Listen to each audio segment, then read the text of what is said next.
Hello guys, आज का जो हमारा द हिंदू एडिटोरियल आर्टिकल है वो है Saudi Iranian normalisation challenges in West Asia. ठीक है, मतलब साउथी अरेबिया और ईरान के बीच में थोड़ी जो सिचुएशन थी वो भी नॉर्मलाइज हुई है। ठीक है, पहले इनमें काफ़ी ज़्यादा कॉन्फ्लिक्ट थे। ठीक है, तो ये हेडिंग है और चैलेंजेस के बारे में बात करेंगे जो वेस्ट एशिया में हैं।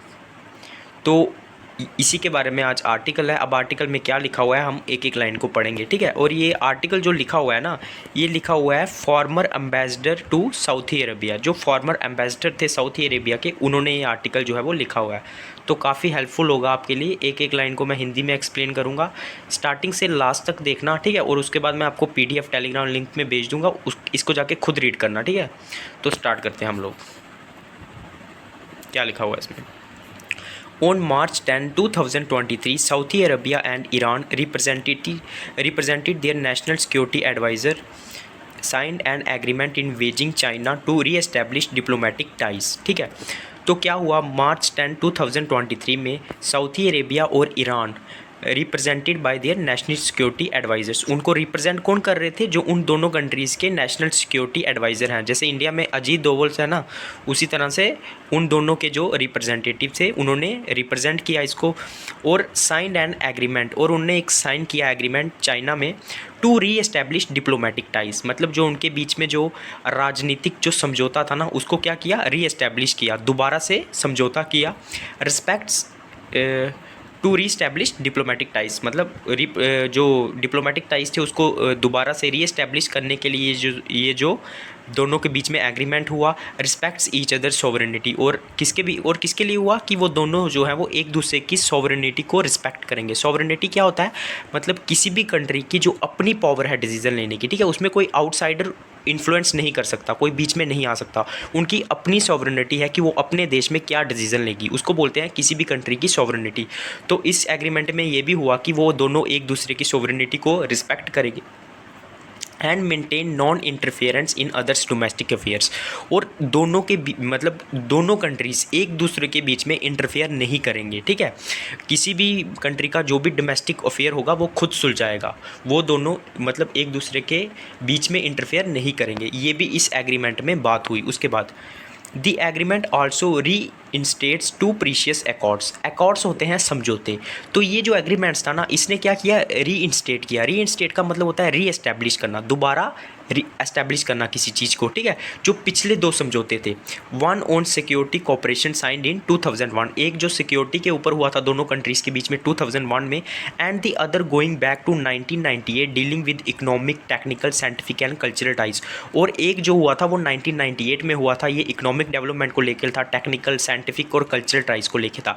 ये जो समझौते थे ये भी दोबारा दोनों कंट्रीज़ के बीच में री एस्टैब्लिश हो गए। उसके बाद the agreement end 7 years of diplomatic and estrangement between the two Gulf neighbours. और ये जो एग्रीमेंट हुआ ना, इसने क्या किया? जो 7 years का डिप्लोमेटिक एस्ट्रेंजमेंट चल रहा था दोनों गुल्फ नेबर्स के बीच में, वो भी इसको ख़त्म कर दिया। ठीक है, इस एग्रीमेंट ने। अब एक वर्ड मीनिंग लिखिए, एस्ट्रेंजमेंट। एस्ट्रेंजमेंट का मीनिंग होता है मनमुटाव, मतलब दोनों के बीच में जो झगड़ा चल रहा था ना 7 सालों से राजनीतिक, ठीक है, वो भी ख़त्म हो गया। अब ये दोनों क्या है? गुल्फ नेबर्स हैं। ठीक है, अब ये गुल्फ क्या है पहले तो ये समझ लीजिए। गुल्फ क्या होता है? A part of sea that is almost surrounded by land, मतलब समुद्र का वो हिस्सा जिसके आगे पीछे में सिर्फ क्या हो?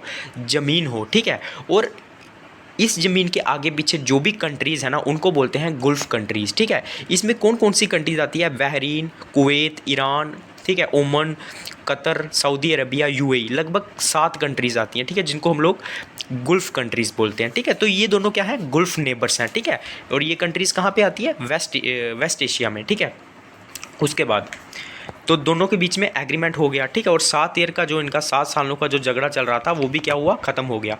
During this period they have confronted each other in proxy wars in Syria and Yemen. और जो पिछले 7 साल में जो इनके झगड़े चल रहे थे ना दोनों कंट्रीज़ के बीच में, प्रॉक्सी वार भी हुए।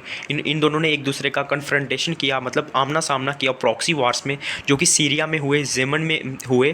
Carried out media campaigns of extra ordinary mutual hostility. Hostility होती है शत्रुता, दुश्मनी। ठीक है, और इन्होंने मीडिया कैंपेन भी चलाए एक दूसरे के साथ, एक दूसरे को बदनाम करने के लिए, अपनी जो शत्रुता थी उसको दिखाने के लिए। ठीक है, तो अब एक बार मैं एक वर्ड बीच में आया जो था प्रॉक्सी वार, मतलब प्रॉक्सी वार में दोनों ने हिस्सा लिया। अब प्रॉक्सी वार क्या होता है मैं आपको सीधे सीधे समझा देता हूँ। प्रॉक्सी वार ये होता है कि जैसे यमन और किसके बीच में चल रहा था, सीरिया के बीच में ये जो प्रॉक्सी वार चल रहे थे, इन दोनों ने इसमें भी हिस्सा लिया। प्रॉक्सी वार क्या होता है, जब दो कंट्रीज़ के बीच में वार होता है लेकिन वो डायरेक्ट नहीं होगा, इनडायरेक्ट वार होगा। इनडायरेक्ट मतलब दोनों कंट्रीज़ क्या करेंगी, किसी दूसरी कंट्री का इस्तेमाल करके या फिर किसी दूसरी कंट्री को सपोर्ट करके वार लड़ेगी, ठीक है। जैसे मैं आपको एग्जांपल देता हूँ एक, जैसे अभी यूक्रेन का वार चल रहा है, किसके साथ, किसके साथ चल रहा है, रशिया के साथ चल रहा है ना यूक्रेन का वार। लेकिन जो रशिया और जो यूरोपियन कंट्रीज़ हैं जैसे ब्रिटेन हो गया, इन दोनों की आपस में फ़ाइट है, तो इन दोनों के बीच प्रॉक्सी वार चल रहा है। मतलब दोनों के बीच वार तो चल रहा है लेकिन डायरेक्टली वार नहीं चल रहा है। जो ब्रिटेन है ना वो किसको सपोर्ट कर रही है, ब्रिटेन जो है वो सपोर्ट कर रही है यूक्रेन को, ठीक है, यूक्रेन को हेल्प कर रही है, उसको आर्म्स दे रही है, एमनिशन दे रही है, असला बारूद दे रही है और इनडायरेक्टली वार लड़ रही है। तो जो इनडायरेक्टली वार होता है ना, जिसमें दोनों कंट्रीज मतलब डायरेक्टली इन्वॉल्व नहीं होंगी, उसको बोलते हैं प्रॉक्सी वार। तो इन प्रॉक्सी वार्स में भी हिस्सा लिया इन दोनों कंट्रीज़ में, ठीक है। उसके बाद मीडिया कैंपेन्स चलाए एक दूसरे को शत्रुता दिखाने के लिए। उसके बाद ऑफन ऑन सेक्टेरियन बेसिस, और ये जो मीडिया कैंपेन थे ये किसके बेसिस पे थे, सेक्टेरियन बेसिस। सेक्टेरियन बेसिस होता है मैटर रिलीजन के बेसिस पे ये जो थे वो दुश्मनी जो थी वो चल रही थी। And have on occasion come close to direct conflict, और एक टाइम तो ऐसा हो गया कि दोनों के बीच में डायरेक्ट कन्फ्लिक्ट की भी सिचुएशन आ गई थी।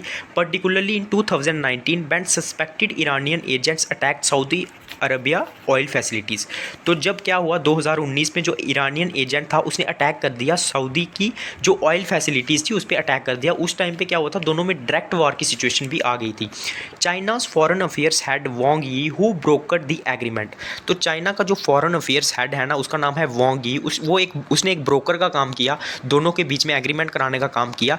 Described it as a victory for a dialogue, a victory for peace. उसने इसको जो ये एग्रीमेंट हुआ उसको क्या बोला कि ये क्या है, एक विक्ट्री है डायलॉग के लिए, मतलब बातचीत के लिए, और पीस शांति के लिए एक विक्ट्री है, ठीक है।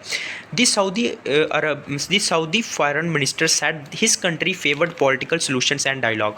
और जो सऊदी अरबिया का जो फॉरेन मिनिस्टर है ना उसने बोला कि जो उसकी कंट्री है वो फेवर करती है पॉलिटिकल सॉल्यूशंस को और डायलॉग्स को, ठीक है, बातचीत को।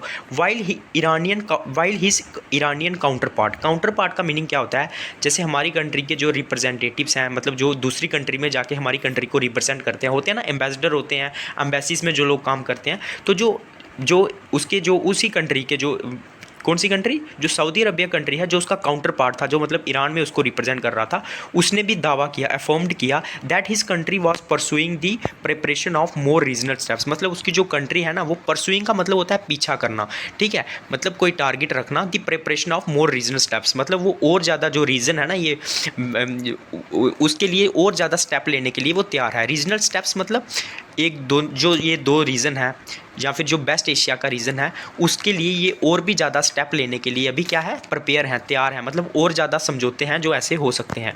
The accord has been welcomed across West Asia, और ये समझौता हुआ है ना इसको पूरे वेस्ट एशिया ने जो है वो वेलकम किया है, ठीक है। Run up to the deal, मतलब ये डील तक कैसे पहुँचे हम लोग। रन अप का मतलब होता है पहुँचना, कि डील के पहले पहले क्या हुआ। रन अप का मतलब समझ रहे हो ना, दौड़ के आया उसके बाद बॉलिंग की, तो पीछे में क्या हुआ, डील होने से पहले क्या क्या हुआ वो हम लोग इसमें पढ़ेंगे। There had been meetings of Saudi and Iranian officials in Baghdad and Muscat in 2021 and 2022। Baghdad जो है वो ईरान की कैपिटल है। तो क्या हुआ, दोनों के बीच में मीटिंग हुई सऊदी अरबिया और ईरानियन ऑफिशियल्स के बीच में, बगदाद में हुई, मस्कट में हुई 2021 और 22 में। What perhaps little progress had been made in addressing issues that divide the two countries। लेकिन कोई ज़्यादा प्रोग्रेस उन मीटिंग से नहीं हुई, ठीक है। तो मीटिंग जो थी वो मतलब लिटली प्रोग्रेस हुई, had been made in addressing issues, जो दोनों कंट्रीज़ को जो इशू डिवाइड करते थे ना उसमें कोई ज़्यादा प्रोग्रेस नहीं हुई।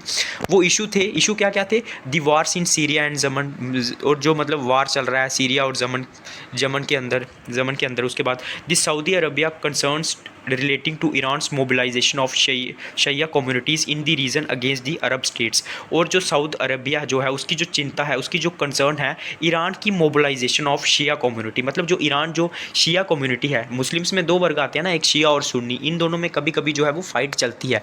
तो ईरान की जो चिंता है ना कि जो ईरान मोबिलाइज कर रहा है, मतलब मोबिलाइज का मतलब होता है इकट्ठा करके मूवमेंट करना, ठीक है, इन दी रीजन, ठीक है। मतलब जो वेस्ट एशिया का जो रीजन है उसमें जो ईरान जो है वो शियास लोगों को इकट्ठा करके जो मूवमेंट कर रहा है ना against the Arab states. Arab states कहाँ है, कौन है, 22 कंट्रीज़ हैं जिनमें अरब लैंग्वेज बोली जाती है, ठीक है। इसमें वेस्ट एशिया की कुछ कंट्रीज़ आती हैं और अफ्रीका की भी कुछ कंट्रीज़ आती हैं, ठीक है।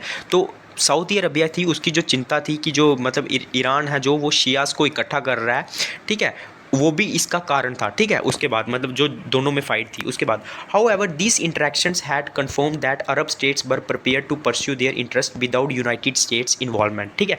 अभी आपको पता है ये जो समझौता हुआ है ना इसमें यूनाइटेड स्टेट यूएस का कोई हाथ नहीं है, ठीक है।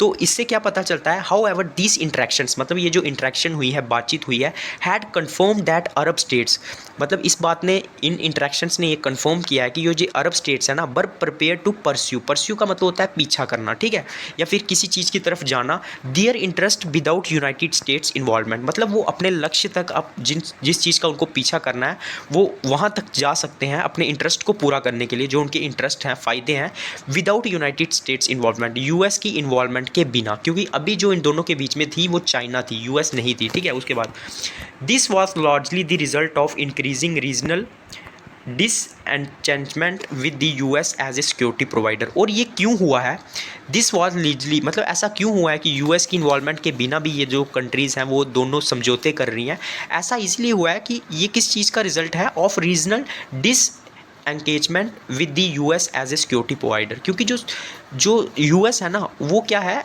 उसने क्या किया है, डिसअपॉइंट किया है। डिसएंगेजमेंट का मतलब होता है डिसअपॉइंट करना, ठीक है, ये आप लोग नोट भी कर लीजिए।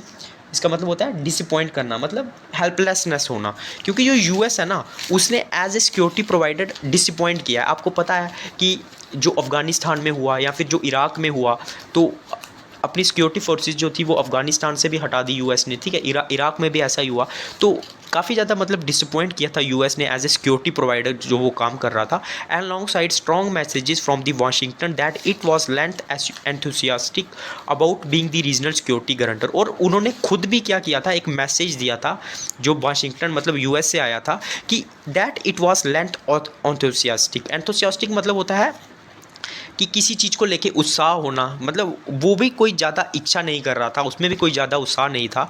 About being the regional security guarantor की मतलब वो रीजन में सिक्योरिटी गारंटी जो है वो प्रोवाइड करेगा, ठीक है। यूएस का भी ये भी कहना था कि वो इतना ज़्यादा अभी इस चीज़ में इंटरेस्टेड नहीं है, ठीक है। उसके बाद the US military failures in Iraq and Afghanistan, उसी की बात की है जो मैंने पीछे बोला कि यूएस का जो सिक्योरिटी फेलियर हुआ इराक और अफगानिस्तान में, ठीक है, contributed to its lots of credibility among its regional allies. तो उस चीज़ ने भी क्या किया, कंट्रीब्यूट किया to its lost of credibility. Credibility होता है मतलब जो उसकी उस पर जो विश्वास था ना लोगों को, उसकी जो क्रेडिबिलिटी थी वो भी ख़त्म हो गई इस कारण, क्योंकि जो अफ़गानिस्तान में भी उसकी सिक्योरिटी फोर्सेस जो थी उसको वापस बुलाना पड़ा, इराक में भी ऐसा ही हुआ। तो उसके जो रीजनल एलाइज थे मतलब जो साथी थे ना वेस्ट एशिया में ये जो रीज़न वर्ड यहाँ पे यूज़ किया गया ना, ये किया गया है जैसे वेस्ट एशिया हो गया, नॉर्थ एशिया हो गया, ईस्ट एशिया हो गया, ठीक है। तो रीजनल मतलब जो उसके एलाइज थे, जो साथी थे ना, उसके बीच में उसने जो अपनी क्रेडिबिलिटी थी ना, मतलब जो उसकी जो शान थी ना वो उसने खो दी, ठीक है, इस कारण, ठीक है, जो अफगानिस्तान और इराक में हुआ। उसके बाद what regional states are seeking is not to disengage from the US but to broaden their options and build alternative relationship to suit their interest. तो ये जो रीजनल स्टेट्स है ना, जैसे मतलब अभी हमने इसकी बात की, इराक हो गई, ईरान हो गई, are seeking is not to disengage. Seeking का मतलब होता है खोजना। तो ये लोग क्या कर रहे हैं ना, यूएस से डिसएंगेज नहीं होना चाहते हैं, मतलब यूएस से अपना रिश्ता जो है वो नहीं तोड़ना चाहते हैं, but to broaden their option, लेकिन अपने ऑप्शन जो है ना वो ओपन करना चाहते हैं, ठीक है। And build alternative relationship to suit their interest. और अल्टरनेटिव मतलब जैसे यूएस है ना, उसका कोई अल्टरनेटिव ढूंढना चाहते हैं ताकि जो उनके इंटरेस्ट को सूट करे, ठीक है। China is an attractive partner, China इसके लिए एकदम अट्रैक्टिव पार्टनर है, ठीक है। इट हैज़ सब्सटेंशियल एनर्जी, ठीक है, मतलब उसके पास सब्सटेंशियल एनर्जी है। सब्सटेंशियल मतलब होता है मजबूत, ठीक है, अच्छी एनर्जी है। ट्रेड भी अच्छा है, investment and technology related ties with West Asia. तो वेस्ट एशिया के साथ चाइना की जो है वो अच्छी ट्रेडिंग भी है, इन्वेस्टमेंट भी है, टेक्नोलॉजी रिलेटेड टाइज भी हैं, ठीक है। उसके बाद it is region's largest buyer of crude oil. और आपको पता है जो क्रूड ऑयल आता है वो अरब कंट्रीज से सबसे ज़्यादा आता है। और जो जो चाइना है ना वो लार्जेस्ट बायर है क्रूड ऑयल का, a major trade and investment partner, और ट्रेड के हिसाब से भी देखें तो वो सबसे मतलब बड़ा जो है वो इन्वेस्टमेंट पार्टनर है, and is also rapidly expanding its role as a technology provider in most countries. और जो टेक्नोलॉजी को प्रोवाइड करने का काम है ना वो भी जोरों शोरों से जो है वो चाइना कर रहा है, ठीक है, जितनी भी कंट्रीज़ हैं उनमें। West Asia is also crucial for realization of China's Belt and Road Initiative. और मतलब रियलाइजेशन का मतलब होता है प्राप्त करना, तो जो वेस्ट एशिया ना वो एक और चीज़ के लिए क्रूशियल है, मतलब इंपॉर्टेंट है, for the realization of China's Belt and Road Initiative. जो चाइना का रोड एंड बेल्ट इनिशिएटिव है ना उसके लिए भी जो वेस्ट एशिया है ना वो बहुत ज़्यादा इंपॉर्टेंट है, अगर उसको पूरा करना है चाइना ने। अब ये China's Belt and Road initiative क्या है, ये क्या है, ये मतलब चाइना का एक 2013 में चाइना ने शुरू किया था। इसके अकॉर्डिंग चाइना का जो एम है ना वो क्या है कि वो 150 कंट्रीज़ और जो ऑर्गेनाइजेशंस होती है ना उसमें उनमें इन्वेस्टमेंट करेगी, ठीक है। तो ये मतलब उनका रोड और बेल्ट इनिशिएटिव है, और जो है वो रीजनल कनेक्टिविटी को बढ़ाएगी, ठीक है। अगर इसे पूरा करना है तो जाहिर सी बात है वेस्ट एशिया उसमें क्रूशियल रोल प्ले करेगा, जितनी भी कंट्रीज़ हैं। उसके बाद with regional states being important for logistic connectivity, वही लिखा हुआ है कि जो रीजनल स्टेट्स हैं, जैसे वेस्ट एशिया का जो रीजन है उसमें जितनी भी स्टेट्स आ गई, मतलब स्टेट्स मतलब एज ए कंट्री यूज़ किया गया है यहाँ पे, वो सबसे ज़्यादा इंपॉर्टेंट रोल प्ले करेगी, इन्वेस्टमेंट में भी करेगी, कंसल्टेंसी में भी करेगी, एंड कॉन्ट्रैक्टिंग पार्टनर्स, और कोई कॉन्ट्रैक्ट करना होगा उसमें भी ये जो कंट्रीज़ है वो इंपॉर्टेंट रोल प्ले करेगी। इनकी सहमति के बिना तो इन्वेस्टमेंट नहीं कर पाएगी ना चाइना। उसके बाद China's interest obviously requires a stable regional environment. China के जो इंटरेस्ट है ना उनको एक स्टेबल रीजनल इन्वायरमेंट चाहिए, मतलब जो भी ये रीजन है ना वेस्ट एशिया की, इसमें स्टेबल इन्वायरमेंट चाहिए। But till recently China had been reluctant to engage with regional competitions and confrontations. लेकिन चाइना ने अभी तक क्या, रिलक्टेंट का मतलब होता है अनिच्छुक होना, मतलब किसी बात की इच्छा ना होना, ठीक है, ये भी आप लोग लिख लीजिए। जो चाइना जो है ना अभी तक जो है वो रिलक्टेंट रहा है, मतलब उसने कोई ज़्यादा इच्छा जो है वो नहीं दिखाई है to engage itself with regional competition, मतलब रीजनल मतलब जो कंपटीशन है ना उसके वो करने में उसने कोई ज़्यादा इच्छा अभी नहीं दिखाई है। वो एंड कन्फ्रंटेशन होता है मतलब आमना सामना करना किसी कंट्री के साथ, उसके लिए चाइना ने अभी तक कोई इच्छा जो है वो नहीं दिखाई है। China's new approach in West Asia, China की जो न्यू अप्रोच क्या है वेस्ट एशिया में, ये हम लोग अब पढ़ेंगे। About 2 years ago China's academics began to signal changes in this approach. तो लगभग 2 साल पहले जो चाइना का जो एकेडमिक्स है, एकेडमिक्स हो गया जो थिंक टैंक है, उसने क्या किया, उसने सिग्नल किए कि वो अपनी जो अप्रोच है उसको चेंज करेगी। They indicated that China was looking at greater political involvement with the region on the basis of quasi mediation diplomacy. तो उन्होंने क्या इंडिकेट किया कि जो चाइना है वो देख रहा है उसकी great political involvement with the region, मतलब उस रीजन के साथ वेस्ट एशिया के साथ वो अपनी ज़्यादा से ज़्यादा इन्वॉल्वमेंट देख रहा है on the basis of quasi mediation diplomacy. अब क्वासी मेडिएशन डिप्लोमेसी क्या होती है, जो क्या करती है, जो जो क्या करे, किसी कंट्री के कमर्शियल मतलब व्यापार को बढ़ाए, डिप्लोमेटिक मतलब राजनीतिक संबंधों को बढ़ाए, और पॉलिटिकल इंटरेस्ट को देख के बनाई जाती है, ठीक है, उसको बोलते हैं क्वासी मेडिएशन डिप्लोमेसी, ठीक है। और जो जिसमें जो है वो सिक्योरिटी इन्वॉल्व ना हो, ठीक है, उसमें क्या हो, सिर्फ पॉलिटिकल इंटरेस्ट इन्वॉल्व हो और जो व्यापार वगैरह है वो इन्वॉल्व हो, ठीक है। तो ये इसी बेसिस पे बना रही है, मतलब ज़्यादा से ज़्यादा जो पॉलिटिकल इंटरेस्ट है उसको अचीव करना चाहती है, ठीक है, जो ये जो रीज़न है इसके साथ ज़्यादा से ज़्यादा इन्वॉल्व होके, ठीक है। उसके बाद आगे यही लिखा हुआ है, to promotes its broad commercial diplomatic and political interest. ये मैंने आपको बता दिया, क्वासी मेडिएशन डिप्लोमेसी यही होती है, rather than it's hot security concern, मतलब जो उसकी सिक्योरिटी कंसर्न को छोड़ के वो पॉलिटिकल इंटरेस्ट को ज़्यादा देखना चाहती है, जिसको बोलते हैं quasi mediation diplomacy. It recognise that many of the ongoing rivalries would not admit of quick resolutions, और वो ये भी रिकॉग्नाइज मतलब उसने मान लिया है कि जो जितनी भी जो ऑनगोइंग राइवलरीज चल रही है ना वेस्ट एशिया में, would not admit of quick resolutions, मतलब उसका जो है वो जल्दी से जल्दी कुछ निवारण जो है वो नहीं आएगा, ठीक है, तुरंत जो उसका रेजोल्यूशन सोल्यूशन जो है वो नहीं निकलेगा, ठीक है। China was prepare to be content with managing this differences, China जो है ना वो प्रिपेयर है मतलब तैयार है, टू बी कंटेंट, कंटेंट का मतलब होता है वो संतुष्ट है, विद मैनेजिंग दिस डिफरेंसेस, मतलब ये जो डिफरेंसेस है इनको दूर करने के लिए, इनको मैनेज करने के लिए थ्रू डिप्लोमेसी, मतलब थ्रू राजनीति के through. So they did not excel at into conflict, तो ये जो मतलब वो ऐसा क्यों करना चाहती हैं, ताकि ये जो कंट्रीज़ हैं, ये जो रीजन है ना, they did not escalate in conflict. Escalate का मतलब होता है इंक्रीज़ होना, मतलब ये जो है वो झगड़े में ना आ जाएं, झगड़ा ना हो जाए इनमें, ठीक है। इसीलिए अभी ईरान और इराक में चाइना ने जो है वो समझौता करवाया है। सॉरी, उसके आगे बढ़ते हैं।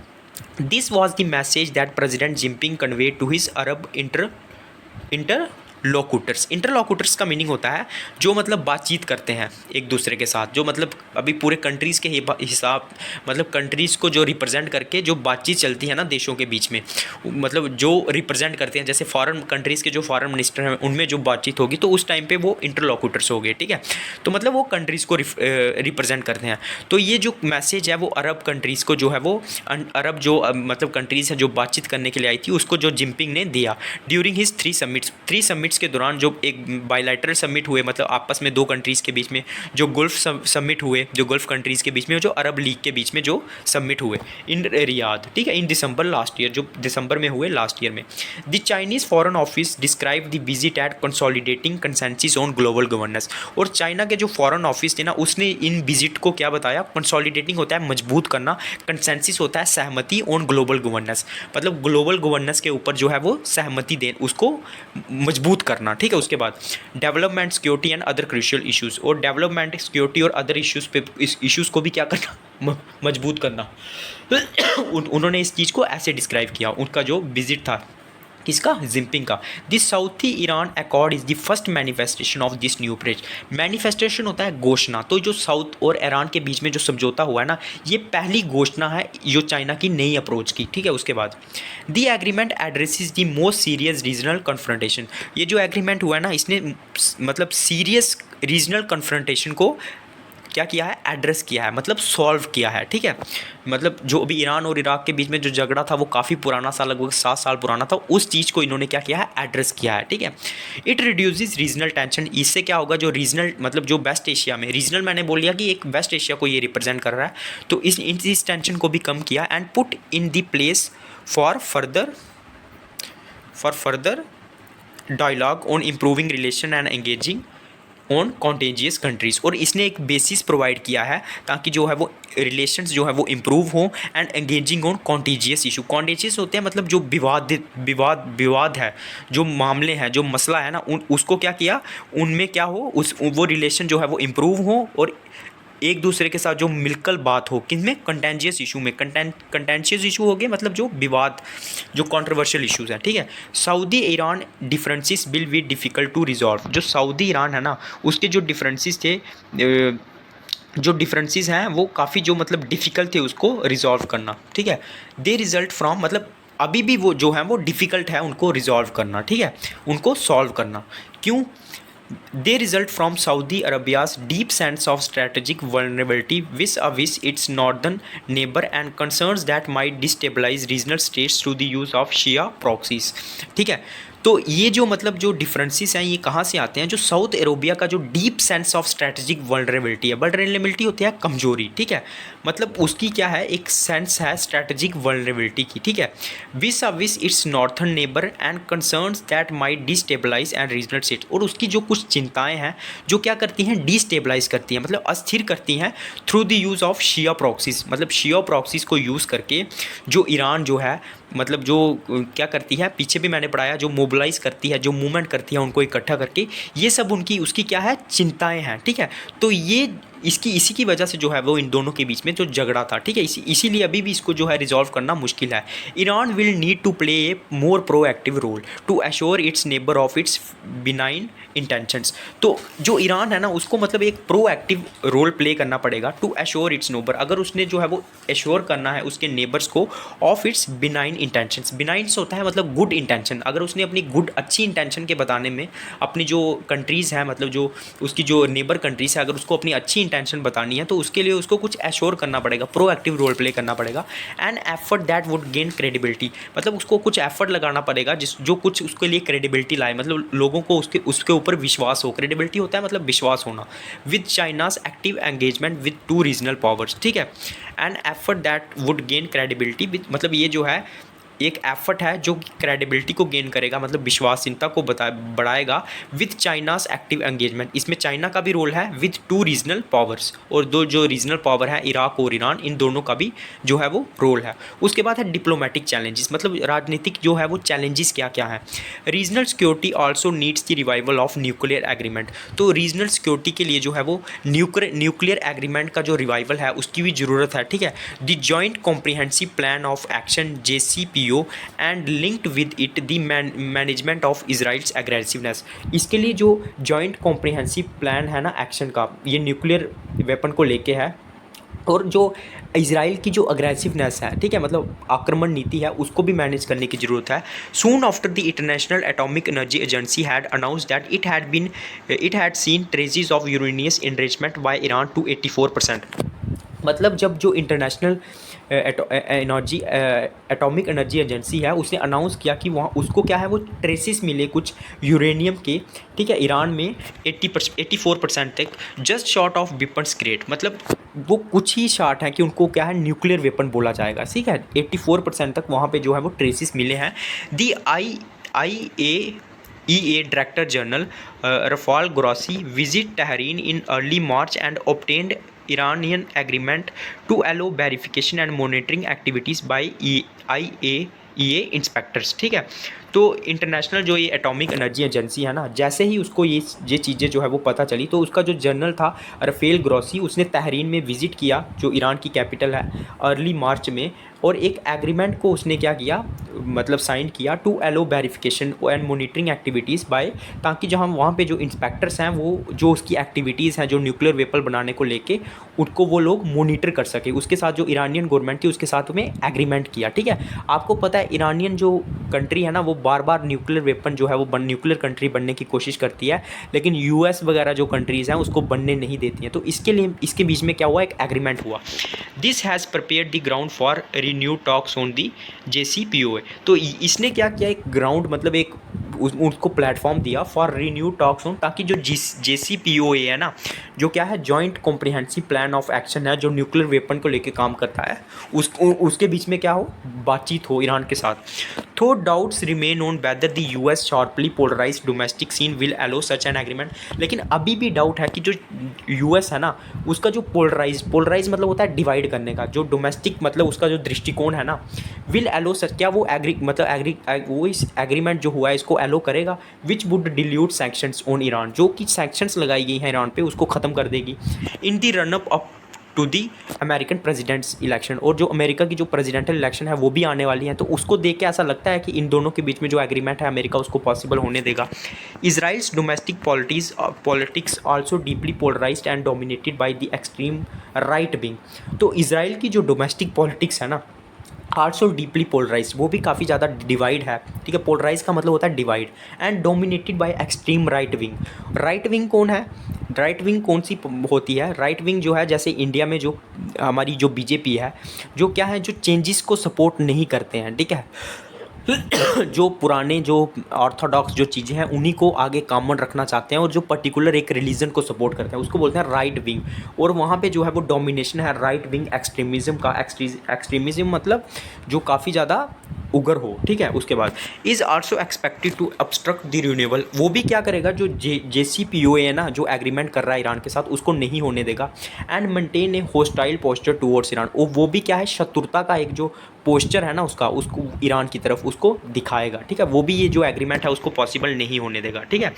ये क्या है, न्यूक्लियर जो joint comprehensive plan of action है ना, ये क्या होता है, ये न्यूक्लियर वेपन को लेके है, ठीक है, न्यूक्लियर एग्रीमेंट को लेके है। लेकिन ईरान के ऊपर जो है वो काफ़ी सैंक्शन लगी हुई है, इसकी वजह से ये सब नहीं हो पाता है, ठीक है।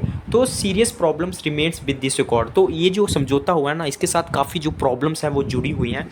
China has affirmed that its role in West affairs is likely to get more active and substantial, और चाइना ने जो है ये दावा किया है कि जो उसका रोल होगा ना, जो बेस्ट एशियन अफेयर्स में मामलों में, likely to get more active, वो और ज़्यादा एक्टिव होगा और ज़्यादा मजबूत होगा। सब्सटेंशियल का मतलब होता है मजबूत होगा। This poses challenges for Indian diplomacy, ये कुछ चैलेंजेस हैं वो इंडियन डिप्लोमेसी पे भी डालेगा, ठीक है।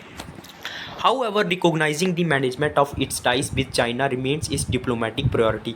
जो मतलब इंडिया की जो प्रायोरिटी वो क्या रहेगी, जो उसकी डिप्लोमेटिक टाइज़ है ना, ठीक है, जो डिप्लोमेटिक प्रायोरिटीज़ है ना चाइना के साथ, उसको मैनेज करना। India will need to engage with China in West Asia, India को जो है वो चाइना के साथ मिलके काम करना पड़ेगा बेस्ट एशिया में, where they have a broad gamut of shared interest. Gamut का मतलब होता है काफ़ी गुच्छों में, क्योंकि उसका जो बेस्ट एशिया में है, इंडिया का भी जो है वो काफ़ी ज़्यादा इंटरेस्ट जो है वो छुपा हुआ है एनर्जी सिक्योरिटी में, free and open sea lane को लेके, कनेक्टिविटी को लेके, and above all regional stability को लेके, ठीक है। Here they can work together to further mutual and regional interest. यहाँ पे ये दोनों कंट्रीज़ एक दूसरे के साथ मिलकर काम कर सकती हैं, ठीक है, अपने रीजनल इंटरेस्ट को सेव करने के लिए। तो ये आज का आर्टिकल था, एक एक लाइन मैंने आपको हिंदी में एक्सप्लेन कर दी। पीडीएफ में टेलीग्राम लिंक में डाल दूंगा, मेरे से आपने पढ़ लिया, अब इसको जाके आप खुद एक बार रीड करना, आपको पूरा मामला समझ में आ जाएगा। चाइना की न्यू स्ट्रैटेजी क्या है वेस्ट एशिया में, ऐसे अगर मैं इन शॉर्ट बोलूँ इस आर्टिकल में क्या लिखा हुआ है मैं आपको ये बता सकता हूँ, ठीक है। अभी जो रिसेंटली ईरान और इराक के बीच में समझौता करवाया है, चाइना उसने उसमें मेडिएशन का रोल प्ले किया है, मतलब एक ब्रोकर का रोल प्ले किया है दोनों के बीच में समझौता कराने में, ठीक है। इन दोनों के कंट्रीज़ के बीच में लगभग 7 सालों से जो थी वो सिचुएशन ख़राब थी। अभी इन दोनों ने एक दूसरे के साथ समझौता कर लिया है, चाइना ने इसमें बिग रोल प्ले किया है। और चाइना की अभी जो न्यू पॉलिसी है ना, उसकी ये पॉलिसी है कि वो स्टेबल कर देगी, चीज़ों को सही कर देगी वेस्ट एशिया में, ठीक है। पहले ये इन्वॉल्वमेंट यूएस की रहती थी, लेकिन अभी चाइना की है, क्योंकि चाइना को जो अपनी road and belt initiative policy है ना, जिसके तहत उसको लगभग 150 कंट्रीज़ में इन्वेस्टमेंट करना है, ठीक है, ज़्यादा से ज़्यादा अपने ट्रेड को बढ़ाना है। अगर उसको ये सब पूरा करना है तो उसके जो वेस्ट एशियन कंट्रीज़ के जो मामले हैं ना, उसको सुलझाना पड़ेगा। तो मोटा मोटी इसमें यही था। आप प्लीज़ पीडीएफ को जाके ज़रूर देखना, मैं टेलीग्राम लिंक डिस्क्रिप्शन में दे दूंगा, उसको सब्सक्राइब करके डाउनलोड करके एक बार खुद पढ़ लेना, ठीक है। और फीडबैक दे देना आपको कैसा लगा कमेंट बॉक्स में, क्या चीज़ें समझ आई, क्या समझ नहीं आई, ठीक है, ताकि उसके अकॉर्डिंग मैं आगे इंप्रूवमेंट कर सकूं, ठीक है। और चैनल को सब्सक्राइब कर देना और बेल आइकॉन को पक्का दबा देना, ताकि जब भी वीडियो आएगा आपको नोटिफिकेशन मिल जाए। लाइक कर देना, ज़्यादा से ज़्यादा शेयर कर देना, ठीक है। इतना कर लेना भाई। ओके, जय हिंद।